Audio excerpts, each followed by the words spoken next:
Yəni Nərimanla bağlı aşlı olsun, nə qədər vaxtdır müzakirələr çox gedir həddindən artıq. Yəni mən özüm bilmirəm Nəriman haqqında nə deyim. Çünki yəni azarkeş mən hansısa bir fikir bildirsəm bəlkə azarkeşə qarşı çıxmış olacağım, amma yəni daha yaxşı oynaya bilərdi əlbəttə ki. Yəni mən dəfələrlə futbolçularımın yanında olmuşam. Yəni bugün də onların yanındayım, amma hər bir halda yəni ilk olaraq Kavilonu dəyişməyimiz, yəni özünüz də görürdünüz ki, oyun başlayandan nə qədər sprintdə oynadı, nə qədər o güc sərf elədi və demək olar ki, yorulmuşdu.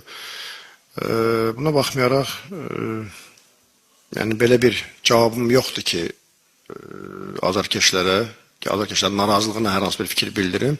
Sadəcə daha yaxşı oynaya bilərdi. Tək o yox, ümumiyyətlə, yəni sonradan meydana girən oyuncular.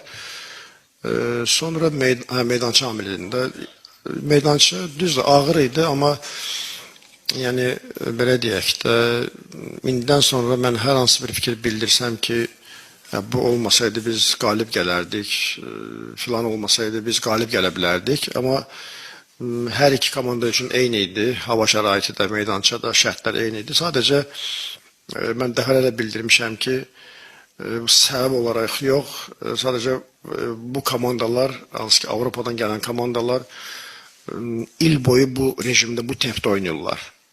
Yəni biz ola bilər, məsələn, bugün bizim həddindən artıq istəkli olmağımız bizi belə bəlkə də yorurdu.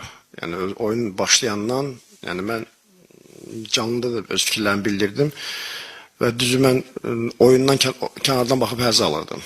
Yəni 90 dəqiqə oyun dayanmadı, 90 dəqiqə oyun durmadı, 90 dəqiqə dinamika, sürət, mübarizə.